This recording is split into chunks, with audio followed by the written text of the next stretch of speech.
அனைவருக்கும் வணக்கம். இந்த தெர்மல் டொமைன் யூடியூப் சேனல் மூலமாக உங்களை சந்திப்பதில் மிகவும் மகிழ்ச்சி அடைகிறேன். நம்ம இந்த ஆன்லைன் கோர்ஸ் மூலமாக இன்ஜினியரிங் தெர்மோடைனமிக்ஸ் படிச்சுட்டு இருக்கோம். இன்றைக்கி இந்த செகண்ட் செஷனில் நம்ம என்னென்ன டாபிக்ஸ் பார்க்க போகிறோம் அப்படின்னா, ஃபேஸ்னால் என்ன, அந்த ஃபேஸை பேஸ் பண்ணி எப்படி தெர்மோடைனமிக் சிஸ்டத்தை கிளாஸிஃபை பண்ணலாம், தென் மேக்ரோஸ்கோபிக் அப்ரோச்னா என்ன, மைக்ரோஸ்கோபிக் அப்ரோச்னா என்ன, கடைசியாக தெர்மோடைனமிக் ஈக்குலிபிரியம்னா என்ன, இந்த மாதிரி டாபிக்ஸை நம்ம இன்றைக்கி கவர் பண்ண போகிறோம். ஓகே, ஃபஸ்ட்டு ஃபேஸ்னா என்ன? Phase is the quantity of matter which is homogeneous throughout in chemical composition and physical structure. அதாவது ஒரு பொருள் ஒரே நிலைமையில், ஒரே வடிவமைப்பில், ஒரே இயற்கை தோற்றத்திலையும் ஒரே வேதியியல் பொருளும் இருந்துச்சு அப்படின்னா அந்த நிலையை என்ன சொல்லுவாங்க அப்படின்னா ஒரு ஃபேஸ், ஒரு ஸ்டேட்டுன்னு சொல்லுவாங்க. இப்போ ஒரு வாட்டர் எடுக்கிறோம் அப்படின்னா தண்ணி கடைசி வரைக்கும் தண்ணியாகவே இருக்கும்.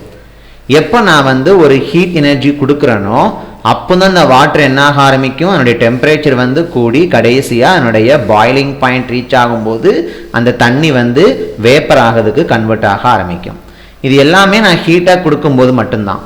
அப்போ நான் ஹீட் கொடுக்காம ஒரு பொருள் கடைசி வரைக்கும் அதனுடைய கெமிக்கல் காம்போசிஷன், இப்போ வாட்டர்னா H2O, அந்த கெமிக்கல் காம்போசிஷன், அதனுடைய வாட்டருடைய ஃபிசிக்கல் ஸ்ட்ரக்சர், லிக்யூட் ஸ்டேட்டு, இது எல்லாமே மாறாமல் அந்த பொருள் ஹோமோஜீனியஸ் கான்ஸ்டண்ட்டாக சேமாக இருக்குது அப்படின்னா, அதனுடைய கெமிக்கல் காம்போசிஷன்லையும் ஃபிசிக்கல் ஸ்ட்ரக்சர்லையும் சேமாக இருக்குது அப்படின்னா அந்த சப்ஸ்டான்ஸினுடைய அதுதான் அதனுடைய ஃபேஸ்ன்னு அர்த்தம்.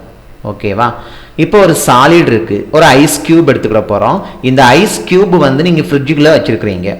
அந்த ஐஸ் கியூப் நீங்கள் ஃப்ரிட்ஜுக்குள்ளே இருக்கும்போது எப்போதுமே ஐஸ் கியூபாகவே தான் இருக்கும். எப்போ நீங்கள் ஃப்ரிட்ஜை விட்டு வெளியெடுத்து வைக்கிறீங்களோ அப்போ உங்களுக்கு என்னவா மாற ஆரம்பிக்கும், ஐஸ் கியூப் கொஞ்சம் கொஞ்சமாக உருகி தண்ணியாக மாற ஆரம்பிக்கும். அப்போ அங்கே ஒரே ஃபேஸாக அங்கே எக்ஸிஸ்ட் ஆகலை. நான் அங்கே ஒரு ஹீட்டை ஆட் பண்ணியிருக்கேன். ஆட் பண்ணனால அட்மாஸ்பரிக் ஏரில் இருக்கக்கூடிய ஹீட் ஃபுல்லாக ஐஸ் கியூப்பில் பட்டு ஐஸ் கியூப் உருகி தண்ணியாக போச்சு வெளியே வச்சதுனால.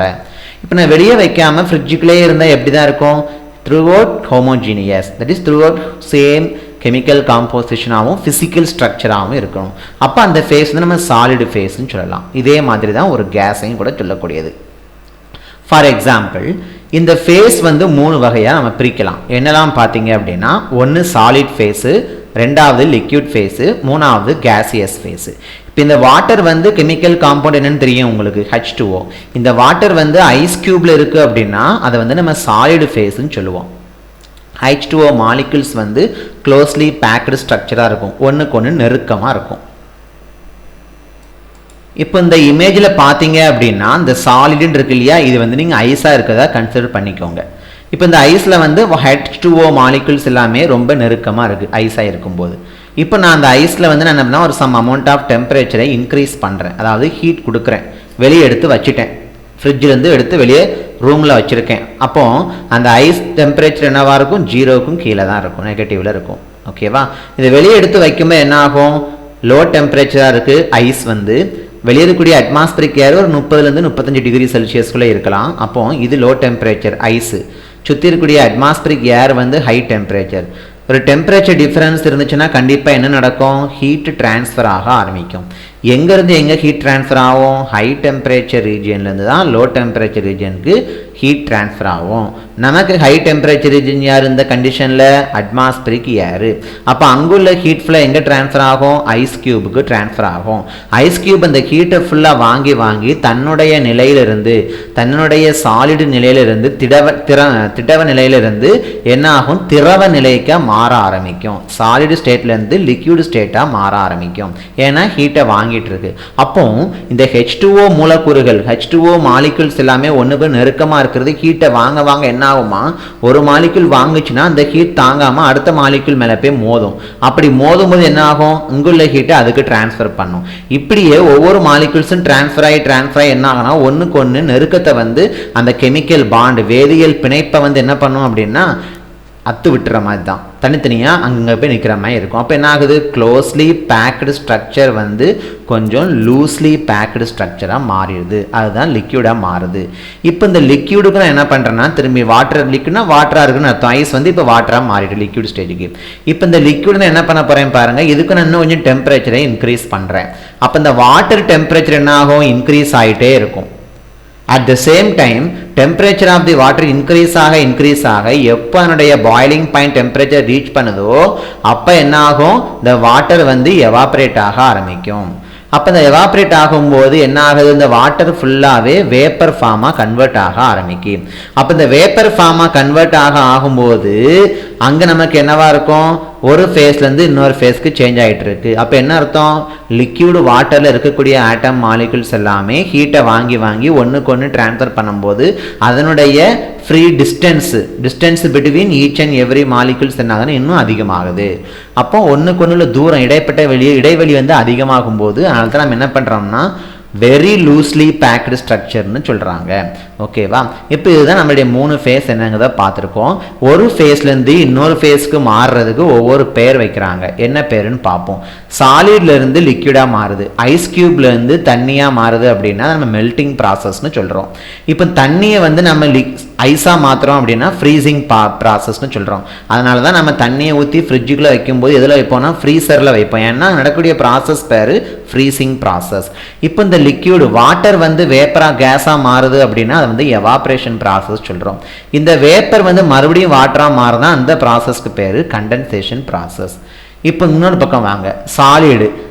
ஒரு சாலிடு வந்து வேப்பராக மாறுது அப்படின்னா அது என்ன சொல்லுவாங்கன்னா சப்ளிமேஷன் ப்ராசஸ் சொல்லுவாங்க. ஒரு சின்ன எக்ஸாம்பிள், சூடங்கட்டி இல்லைனா ஒரு பாச்சா உருண்டை, கேம்ஃபர் அல்லது நாப்தலின். இதை நம்ம எடுத்து வெளியே வைக்கும்போது என்ன ஆகும், கொஞ்ச நாள் கழிச்சு அது காணாமலே போயிடும். எங்கே போயிருக்கும், அது இருக்கும்போது சால்டாக இருந்துச்சு, எல்லாமே காற்றோட காற்றை கலந்து மிக்ஸ் ஆகி வேப்பராக போயிருக்குன்னு அர்த்தம். அப்போ இதை வந்து சால்டு வேப்பராக கேஸியஸ் ஃபேஸாக போகிறதுனா அதை சப்ளிமேஷன் ப்ராசஸ்னு சொல்லுவோம்.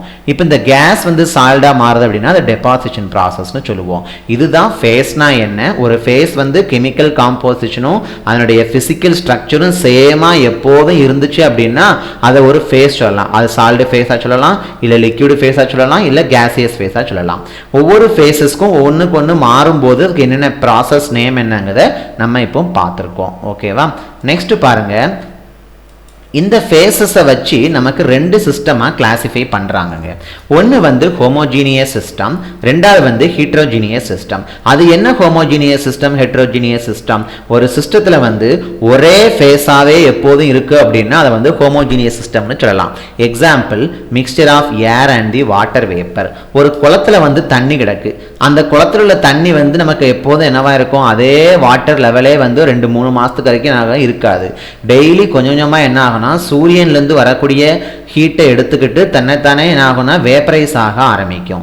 அது வந்து வாட்டர் வேப்பர்னு சொல்லலாமா? இப்போ இந்த வாட்டர் வேப்பர் நம்மளால் பார்க்க முடியுமா? பார்க்க முடியாது. ஏன்னா அது வந்து கேசியஸ் ஃபேஸாக இருக்குது. அந்த வாட்டர் வேப்பர் எங்கமாக போகும், மேலமாக தான் எவாபரேட் ஆகி போயிட்டு இருக்கு. கொஞ்ச நேரம் கழிச்சு என்ன ஆகும், மேலமாக போக போக சுற்றி இருக்கக்கூடிய வளிமண்டலத்தில் இருக்கக்கூடிய காற்றோடு கலந்து விடுகிறது, அட்மாஸ்பிரிக் ஏரோட மிக்ஸ் ஆகுது. அதனால தான் ஏரும் வாட்டர் வேப்பரும் மிக்ஸ் ஆகும்போது ஏதாவது ஃபேஸ் சேஞ்ச் ஆகுதா? ஒரு ஃபேஸும் சேஞ்ச் ஆகலை. இதுவும் கேஸாக தான் இருக்குது, அதுவும் கேசியஸ் ஃபேஸாக தான் இருக்குது. ஸோ ஒரே ஃபேஸாக இந்த சிஸ்டம் இருக்கிறதுனால இதை நம்ம என்ன சொல்லிக்கலாம், ஹோமோஜீனியஸ் சிஸ்டம்னு சொல்லிக்கிடலாம். ஓகேவா, அடுத்தது பாருங்கள் ஹெட்ரோஜீனியஸ் சிஸ்டம். ஹெட்ரோஜீனியஸ் சிஸ்டம்னா என்னது? இப்போ ஒரே ஃபேஸாக இருக்கக்கூடாது, ஒன்னே மிக்ஸ் பண்ணும்போது வேற வேற ஃபேஸாக இருக்கும். புரியுதுங்களா?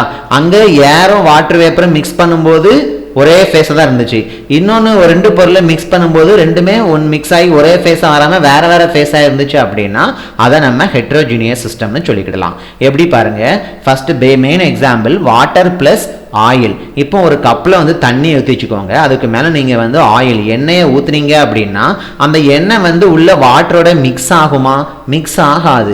எவ்வளோதான் நீங்கள் ஆயிலை அமைக்கி ஊற்றினாலுமே என்ன ஆகும்னா அவ்வளோ ஆயிலுமே மேலமாக்க செப்பரேட் ஆகி top surface of the water லெவலுக்கு மேலே வந்து டெபாசிட் ஆகி நிற்கும் நமக்கு வந்து. ஓகேவா, அப்போ 2 ஃபேஸாக என்ன ஆகுது அப்படின்னா நமக்கு வந்து கிரியேட் ஆகுது. அப்போ இந்த சிஸ்டத்தை நம்ம என்ன சொல்லலாம், ஹெட்ரோஜீனியஸ் சிஸ்டம்னு சொல்லிக்கிடலாம். ஓகேவா, அடுத்தது பாருங்க வாட்டர் பிளஸ் ஸ்டீம். ஸ்டீம்னா நீராவி. இப்போ ஒரு பாத்திரத்தில் தண்ணி கொதிச்சிட்டு இருக்கு, தண்ணி ஒரு லெவல் இருக்கும், அதுக்கு மேலே தான் வாட்டர் வேப்பர் இருக்கும். அந்த நீராவி வந்து மறுபடியும் சுழண்டு மூடி வச்ச பாத்திரத்துக்குள்ள என்ன ஆகும், சுழண்டுக்கிட்டே வரும். ஆனால் அந்த வாட்டர் மறுபடியும் வாட்டரோட மிக்ஸ் ஆகுமா, மிக்ஸ் ஆகாது. அப்போ அதை நம்ம என்ன சொல்லிக்கலாம், வாட்டர் வேப்பர் வந்து கேசியஸ் ஃபேஸாக இருக்குது, வாட்டர் லிக்விட் ஃபேஸாக இருக்குது ஒரு மூடி வச்ச பாத்திரத்துக்குள்ள. அப்போ ரெண்டுமே வேறு வேறு ஃபேஸாக இருக்கிறதுனால இது வந்து ஹெட்ரோஜீனியஸ் சிஸ்டம்னு சொல்லிக்கலாம். இப்படி தாங்க நம்ம ஃபேஸை பேஸ் பண்ணி நமக்கு வந்து சிஸ்டத்தை வந்து ரெண்டாக பிரிச்சிருக்காங்க. சிம்பிளாக ஞாபகம் வச்சுக்கோங்க, சிங்கிள் ஃபேஸாக இருந்தால் ஹோமோஜீனியஸ் சிஸ்டம், டபுள் ஃபேஸாக இருந்துச்சு, டபுளோ அல்லது மேலே ஃபேஸாக இருந்துச்சுன்னா அது ஹெட்ரோஜீனியஸ் சிஸ்டமாக சொல்லிக்கிடலாம். அடுத்த எக்ஸாம்பிள் பாருங்கள், ஐஸ் ப்ளஸ் வாட்டர். ஒரு கப் ஆஃப் வாட்டரில் ஐஸ் கியூப் போட்டிங்கன்னா ஐஸ் கியூப் வந்து சாலிடு ஃபேஸாக இருக்கும், வாட்டர் வந்து நமக்கு என்னவாக இருக்கும், லிக்விட் ஃபேஸாக இருக்கும். அப்போ எந்த விதமான ஃபேஸ் சேஞ்சு ப்ராசஸுங்க இல்லை, ஒரே ஃபேஸாகவும் இல்லை, வேறு வேறு ஃபேஸாக இருக்குது, சாலிடு லிக்விடுன்ட்டு. அப்போ நம்ம இதே நம்ம என்ன பண்ணிக்கலாம், ஹெட்ரோஜீனியஸ் சிஸ்டமாக சொல்லலாம். எப்போ ஹீட் கொடுக்கீங்களோ அப்போ தான் அவனுக்கு என்ன ஆகும், ஐஸ் கியூப் வந்து மெல்ட் ஆக ஆரம்பிக்கும். ஹீட் கொடுக்காத வரைக்கும் ஐஸ் கியூபாகவே தான் இருக்கும், வாட்டராக தான் இருக்கும். டிஃப்ரெண்ட் ஃபேஸ் இருக்கிறதுனால அது ஹெட்ரோஜீனியஸ் சிஸ்டம்னு சொல்கிறோம். சரியா? நெக்ஸ்ட் பாருங்க, ஒரு சின்ன எக்ஸாம்பிள். இந்த ஹோமோஜீனியஸ் மிக்சர் அண்ட் ஹெட்ரோஜீனியஸ் மிக்சருக்கு ஒரு கிளாஸ்ல டம்ளர்ல வாட்டர் எடுத்துக்கோங்க, தண்ணி எடுத்துக்கோங்க. அந்த தண்ணி கூட மண்ணை வந்து என்ன பண்றேன்னா மிக்ஸ் பண்ண போறோம். இப்போ மண் வந்து நமக்கு என்னது, ஒரு சாலிடு தான், தண்ணி வந்து என்னது, ஒரு லிக்யூடு. ரெண்டுமே வேறு வேறு ஃபேஸாக இருக்குது. அப்போ ரெண்டுமே வேறு வேறு ஃபேஸ் மிக்ஸ் பண்ணதுக்கு அப்புறம் எனக்கு ஃபைனல் சொல்யூஷன் எப்படி கிடைக்கும், உங்களுக்கு வந்து தண்ணி ஃபுல்லாக மேலே இருக்கும், மண்ணு ஃபுல்லாக படிஞ்சு கீழே வந்து இருக்கும். அதனால் மண் வந்து சாலிடு ஃபேஸாக இருக்குது, தண்ணி வந்து லிக்விட் ஃபேஸாக இருக்குது. இதை வந்து நம்ம ஹெட்ரோஜீனியஸ் மிக்சர்னு சொல்லிக்கிடலாம். சரியா? அடுத்தது பாருங்க, ஒரு கப்பில் வந்து வாட்டர் இருக்குது, இதே நான் ஒரு சுகரை ஆட் பண்ணுறேன், சர்க்கரை. இந்த சீனி வந்து நமக்கு சாலிடு ஃபேஸ் தான் இருக்கும், திட்டமில்லை தான் இருக்க போகுது. இந்த சால்ட் நான் என்ன பண்ணுறேன் அப்படின்னா வாட்டரோட சேர்க்கும் போது எனக்கு என்ன ஆகும், அந்த சுகர் ஃபுல்லாகவே மிக்ஸ் ஆகி சொல்யூஷனாக மாறிடும். இந்த சொல்யூஷனாக மாறும்போது கடைசி லிக்விடாக இருக்கும், சுகர் வந்து படிஞ்சு நிற்காது. வாட்டரோட சேர்ந்து ஒரு சொல்யூஷன் லிக்விட் சொல்யூஷனாக கிடைக்கிது. ஸோ இதனால் ஹோமோஜீனியஸ் மிக்சர்னு சொல்லிக்கிடலாம். சரியா? அடுத்தது பாருங்க, macroscopic approach and microscopic approach. நம்ம தெர்மோடைனமிக்ஸில் படிக்கிறது எல்லாமே ரெண்டு விதமாக படிக்கலாங்க. ஒன்று வந்து மேக்ரோஸ்கோபிக் அப்ரோச், ரெண்டாவது வந்து மைக்ரோஸ்கோபிக் அப்ரோச். அது என்னது மேக்ரோஸ்கோபிக் அப்ரோச், மைக்ரோஸ்கோபிக் அப்ரோச்? நான் சிம்பிளாக சொன்னோம்னா நமக்கு எதுவும் தெரிஞ்ச வார்த்தை தான். மைக்ரோஸ்கோப்லாம் நம்ம எதுக்கு யூஸ் பண்ணுவோம், சின்ன சின்ன உருவங்களை பார்க்கறதுக்கு, சின்ன சின்ன பொருட்கள் கண்ணுக்கு தெரியாதவைகளை பார்க்கறதுக்கு என்ன பண்ணுவோம், மைக்ரோஸ்கோப்பை யூஸ் பண்ணுவோம். அதனால் மைக்ரோஸ்கோபிக் அப்ரோச்னா ஸ்மால், மைக்ரோனா ஸ்மால் ஞாபகம் வச்சுக்கோங்க, மேக்ரோனா பிக் அல்லது பெருசு, லார்ஜ்னு ஞாபகம் வச்சுக்கோங்க. சரியா? ஏன் இதை வந்து தெர்மோடைனமிக்ஸ் ரிலேட் பண்ணுறாங்க அப்படிங்கிறத பார்ப்போம். இப்போ மேக்ரோஸ்கோபிக் அப்ரோச்சுக்கு இன்னொரு பேர் வந்து கிளாசிக்கல் தெர்மோடைனமிக்ஸ்னு சொல்கிறாங்க. ஏன் மேக்ரோஸ்கோபிக் அப்ரோச்சை கிளாசிக்கல் தெர்மோடைனமிக்ஸ்னு சொல்லணும்? ஏன் அப்படின்னா, இப்போ ஒரு கண்டெய்னர், ஒரு பாத்திரம் எடுத்துக்கோங்க, அந்த பாத்திரத்தில் ஒரு கேஸை வந்து ஃபில் பண்ணியிருக்கீங்க. அந்த பாத்திரத்தில் கேஸை வந்து ஃபில் பண்ணியிருக்கும் போது நம்ம என்ன பண்ணலாம், அந்த கண்டெய்னருக்குடைய கேஸோடைய மொத்த எவ்வளோ ப்ரெஷரில் அடைச்சி வச்சுருக்கோம், அந்த கேஸனுடைய மொத்த டெம்பரேச்சர் என்ன அப்படிங்கிறத நம்ம என்ன பண்ணிக்கலாம், மெஷர் பண்ணி பார்க்கலாம். ஓகேவா? ஆனால் அந்த கேஸ்குள்ள ஒவ்வொரு மாலிகுலர் லெவல்லையும் ஒவ்வொரு ஆட்டம் லெவலையும் நம்ம இப்போ என்ன பண்ண முடியாது, மெஷர் பண்ண முடியாது.